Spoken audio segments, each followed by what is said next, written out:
s'aperçoit que c'est lié à Mitra. Quels sont les liens, quelles sont les identifications possibles pour dire que ça vient de lui? Mon très cher ami, c'est écrit Mitra. Et vous avez les statues de Mitra dans ces anciens temples. C'est-à-dire à Vatican, moi-même j'avais le plaisir d'y aller.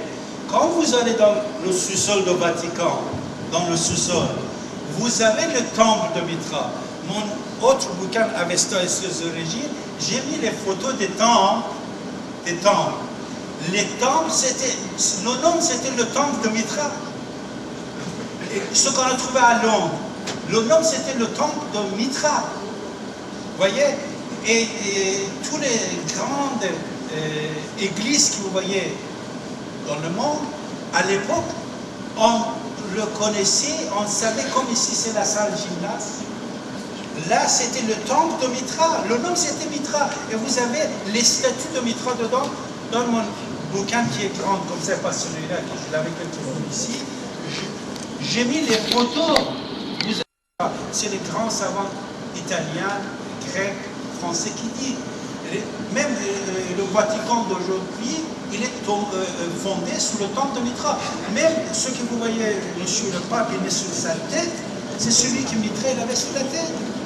Et ici, j'ai oublié de vous dire, je vais vous dire, regardez.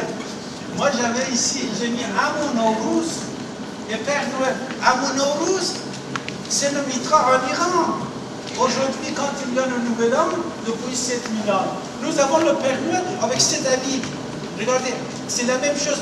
Vous avez regardé, vous n'avez pas fait attention que ça vient de l'autre côté du monde, et ça c'est de l'Occident. C'est-à-dire, Amun-Nowruz, c'est le Mitra. Et le Mitra, regardez, cette symbole, c'est ce que vous voyez. Ça c'est en Italie.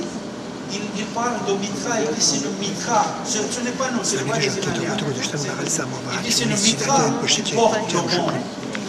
Et après à l'intérieur, alors je vais parler, vous voyez, la croix, le Tchelipa, la croix, avec le symbole de Mitra. Ici vous avez. Et les temples de Mitra, regardez, voilà. Ici c'est le temple de Mitra, qui est au sous-sol de plupart de l'église d'aujourd'hui.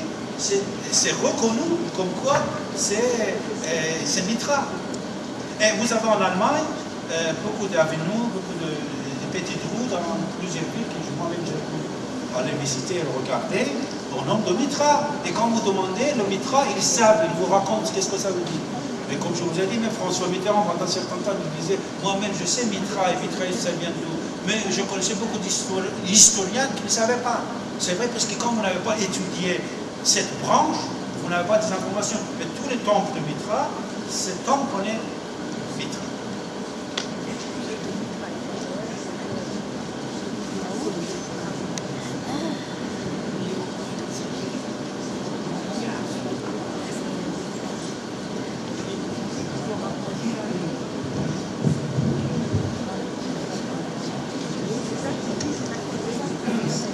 S'il vous plaît, qu'est-ce qu'il y avait un culte ou une histoire connue, écrite avant Mitra, c'est-à-dire un peu plus ancienne que Mitra? Vous savez que on parle de 40 000 ans de civilisation africaine, on parle de grande civilisation des Indiens et tout ça. Ça c'est autre chose, mais puisqu'on parle du plateau persan, c'est vrai qu'avant Mitra, on n'a rien.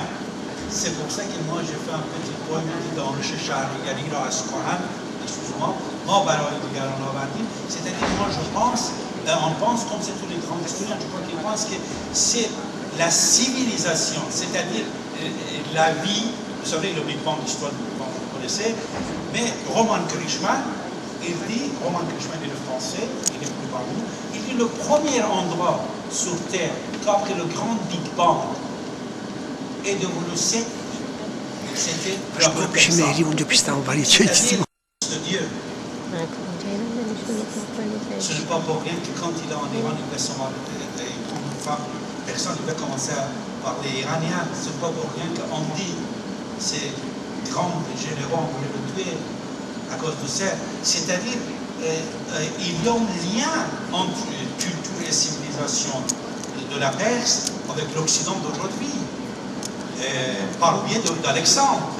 Alexandre, que vous savez, l'histoire qu'il raconte, le moment qu'il arrive à Afghanistan, Alexandre, il dit qu'il avait rêvé, mais ce n'était pas du rêve, parce que l'histoire s'était racontée, ce n'est pas par Philippe, mais par sa mère. L'histoire perse qu'il ne connaissait. Moi, je ne vais pas parler de la mère d'Alexandre aujourd'hui, mais j'en parle dedans.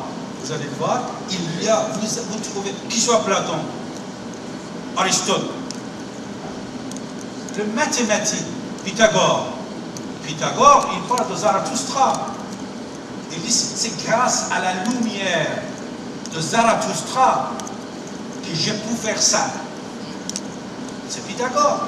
C'est-à-dire les grands philosophes grecs, grâce à Alexandre, puisque Alexandre, quand il vient en Iran, vous savez, Avesta, c'est mon surnom iranien, Avesta, c'était le bouquin de Zarathustra. Mais le bouquin, ce n'était pas un seul bouquin. Aujourd'hui, il y en a des Gatha. Mais il y avait 120 livres. Il y avait une bibliothèque, il y avait une université de conscience, de cette science que je vous ai dit, qu'on a fait un mariage, l'Occident et l'Orient, Orient et l'Occident, et vous allez voir ce que nous voyons aujourd'hui, la Renaissance, la Révolution française et la laïcité, que la France est fière d'être devant cette pensée dans le monde.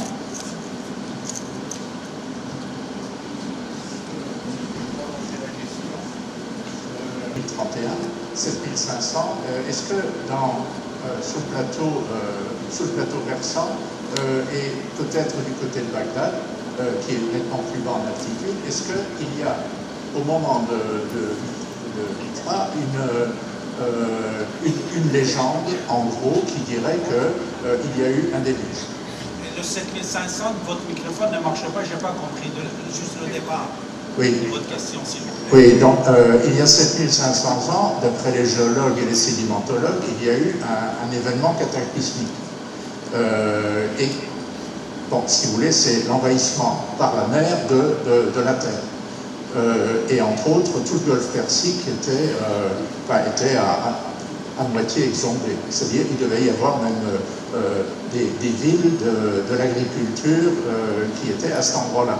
Et qui a dû refluer parce qu'il y a eu cette remontée de la mer. En fait, le déluge est associé à exactement la même chose.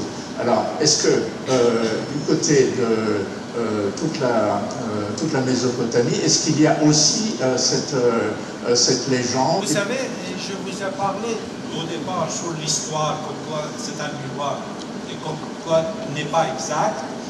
Les dates, moi, je ne veux pas discuter sur la date de 7000 ans, puisque même actuellement, depuis cet agenda 7000 ans sort depuis 25 ans, mais actuellement, depuis surtout 10-15 ans, on a fait beaucoup de recherches en Irak, en Iran, en Afghanistan, qu'on a découvert des choses que les gens ils disent, les savants ils disent c'est 7000, 8000, 9000, même ils sont arrivés jusqu'à 10 000. C'est-à-dire la date, comme pour les grandes personnalités de l'histoire, ce n'est pas précis. Ça, on peut dire, je peux vous dire tout de suite, c'est symbolique. Et ce que vous dites, vous avez tout à fait raison, puisque le Mitra, le premier jour, vous savez, l'idée de sacrifice, il vient d'où?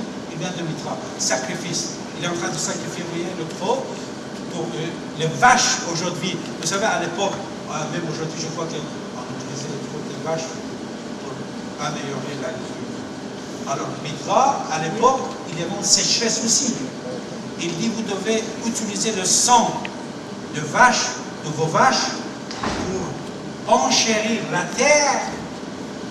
Pourquoi? Puisqu'il y a une sécheresse. Et c'est pour ça que le sacrifice, c'était logique et rationnel, a commencé avec lui, et ça continue. Et c'est vrai que peut-être la date, on n'est pas très précise, mais vous avez tout à fait raison, cette légende, ça peut exister. Et ça peut marquer le mitraille. Je vous remercie beaucoup.